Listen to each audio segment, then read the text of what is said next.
Tonton video ini sampai selesai agar Anda tidak gagal paham.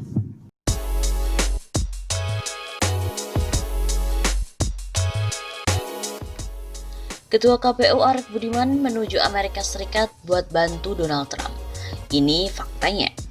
Beredar sebuah narasi yang menyebutkan Ketua KPU Arief Budiman bertolak ke Amerika Serikat. Kedatangan Arief Budiman ini ingin membantu Donald Trump yang kalah di Pilpres Amerika Serikat. Akun Facebook atas nama Jurassic membagikan narasi ini pada 7 November 2020. Dalam unggahannya ia memberikan narasi, OTW mau ke Amerika bantuin Donald Trump. Genjatnya kenceng bang, biar cepat nyampe. Dalam narasi tersebut, foto Arief Budiman digambarkan sedang menduduki kotak suara kardus dan tengah menaiki odong-odong. Dari hasil penelusuran tim Cek Fakta Medcom, klaim Ketua KPU Arief Budiman menuju Amerika Serikat untuk bantu Donald Trump adalah salah. Faktanya tidak ada informasi valid dan narasi tersebut diketahui hanya hasil suntingan. Diketahui juga foto dalam narasi tersebut adalah hasil suntingan dan foto asli Ketua KPU sedang menduduki kotak suara kardus ditemukan dalam artikel yang berjudul Kotak Suara Kardus Terbukti Kuat. Artikel itu dimuat di situs medcom.id pada 17 Desember 2018. Dalam artikel tersebut, kotak suara untuk pemilu serentak 2019 diyakini tahan menampung berat lebih dari 80 kg. Kotak pun juga dipastikan kedap air. Arief Budiman membuktikan dengan menduduki kotak suara berbahan duplex tersebut. Kotak itu bisa menahan berat tubuh Arief tanpa sedikit pun berubah bentuk. Arief juga melanjutkan dengan menyiram kotak di berbagai sisi. Kotak kemudian dibuka dan tak ada air merembes di dalamnya. Hanya sisi badan kotak mendapatkan noda air. Karton dalam kondisi normal, kalau terpercik air itu masih bisa bertahan. Artinya kalau dibawa dalam kondisi gerimis hujan, dia bisa terlindungi. Ucap Arief di kantor KPU. Dilansir dari liputan6.com, KPU juga memamerkan kekuatan kotak suara untuk pemilu 2019. Kotak suara yang berbahan karton kedap air tersebut ditunjukkan langsung oleh Komisioner KPU Evi Novida dan juga Pramono pada hari Jumat 14 Desember 2018 silam. Sehingga kesimpulannya, klaim Ketua KPU Arief Budiman menuju Amerika Serikat untuk bantu Donald Trump yang kalah Pilpres adalah salah. Faktanya tidak ada informasi valid dan narasi tersebut diketahui adalah hasil suntingan belaka. Seperti diketahui, peneliti sampai dengan wartawan asing menyebut bahwa Pilpres Amerika Serikat ini mirip dengan politik di Indonesia. Gambaran soal Pilpres Amerika Serikat yang disebut mirip dengan situasi politik di Indonesia ini mulanya disampaikan oleh Kepala Biro Washington untuk ABC Australia David Lipson. Mereka merasa seperti politik Indonesia saat ini, tulis David Lipson lewat akun Twitternya pada hari Rabu 4 November. Tak lama kemudian cuitan itu dibalas oleh Ross Tapsell, seorang pengajar senior di School of Culture, History and Language, Australian National University atau ANU. Tapsell menyebut bahwa situasi ini belum begitu mirip, kecuali jika Presiden petahana Donald Trump diangkat menjadi Menteri Pertahanan. Benar, tapi itu belum seperti politik Indonesia yang sebenarnya, kecuali Trump akhirnya menjadi Menteri Pertahanan Biden, cuit Tapsell. Seperti yang dituliskan oleh Ross Tapsell, absolutely, but it's not truly Indonesian politics unless Trump ends up Biden's Secretary of Defense. Tapsell juga terlibat dalam Indonesia Project di ANU dan situs berita atau analisis New Mandala. Ia juga merupakan Dewan Redaktur jurnal Asiascape Digital Asia. Cuitan yang membanding-bandingkan Pilpres Amerika Serikat dengan situasi Pilpres di Indonesia ini juga datang dari Aaron Connelly, peneliti dari Lembaga Kajian International Institute for Strategic Studies atau ISS. Connelly juga pernah menjabat Direktur Proyek Asia Tenggara, lembaga think tank asal Australia, Lowy Institute. Tapi Biden tidak akan menyentuh rekor suara terbanyak dalam pemilihan presiden sedunia yang diraih oleh Presiden Jokowi di Indonesia tahun lalu, yaitu 85.600 sekian, kata Connelly dalam cuitannya. But Biden won't touch the record for most votes in a presidential election worldwide, which was set by Presiden Jokowi in Indonesia last year.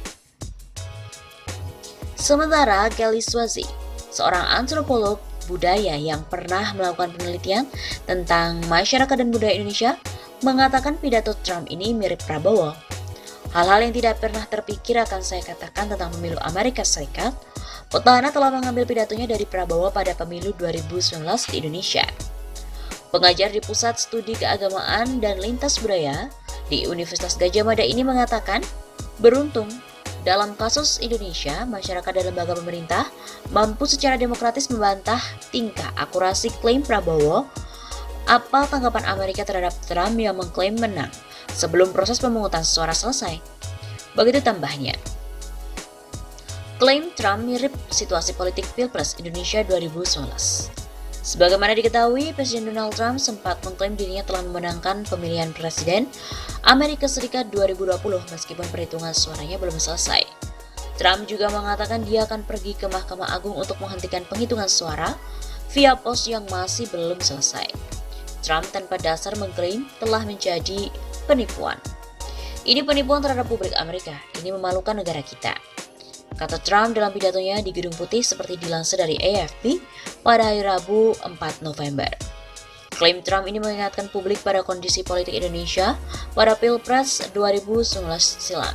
Saat itu, Capres Prabowo mengklaim bahwa dirinya memenangkan Pilpres meskipun beberapa lembaga hitung cepat menampilkan kemenangan Jokowi.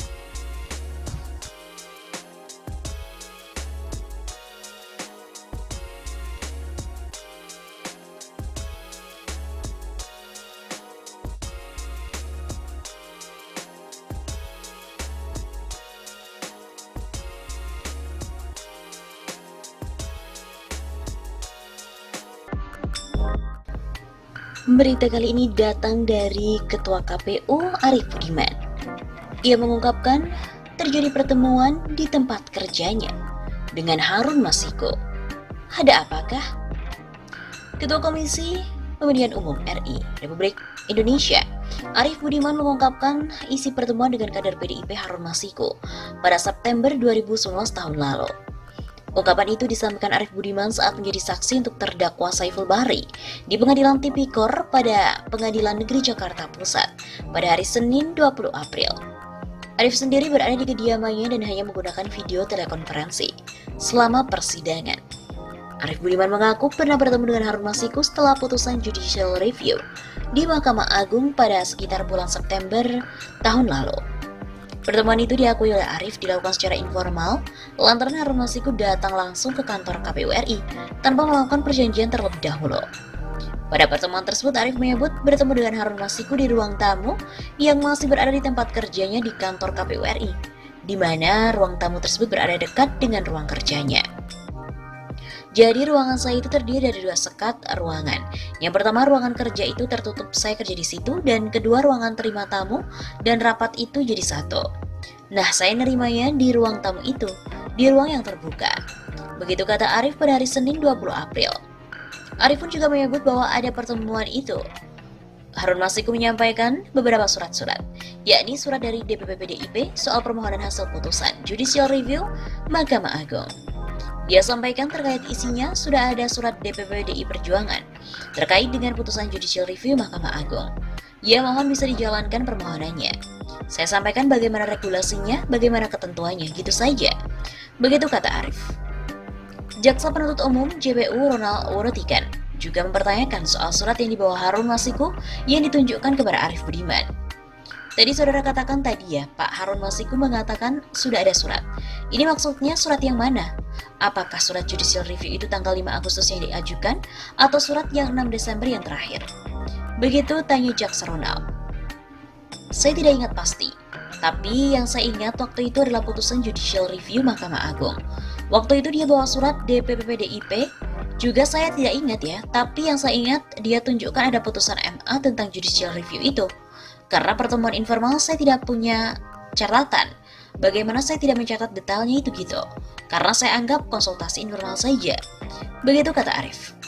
Jaksa pun kembali merinci isi surat dari DPP PDIP yang ditunjukkan oleh Harun Masiku kepada Arief Budiman.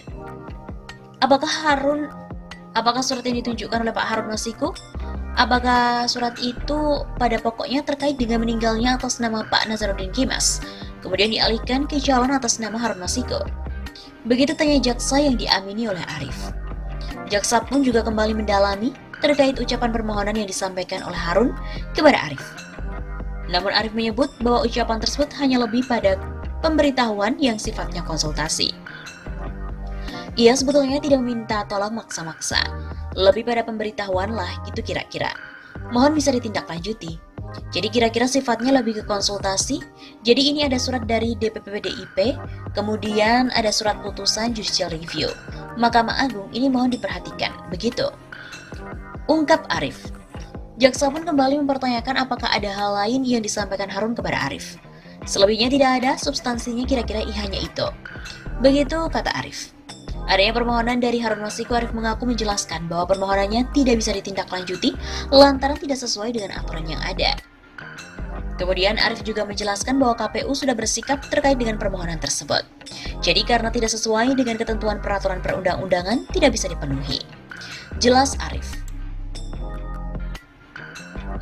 Ketua KPU RI, Arief Budiman mengaku pernah bertemu dengan kader PDIP Harun Masiku di ruang kerjanya di gedung KPU RI Menteng, Jakarta Pusat. Arief Budiman telah menjadi saksi yang dihadirkan oleh JPU Jaksa Penuntut Umum di sidang lanjutan mendengarkan keterangan saksi untuk terdakwa Saiful Bahri di Pengadilan Tipikor pada Pengadilan Negeri Jakarta Pusat pada hari Senin kemarin, 20 April. Saat menyampaikan pesan, Arief tidak berada di pengadilan namun berada di kediamannya dengan menggunakan video telepon.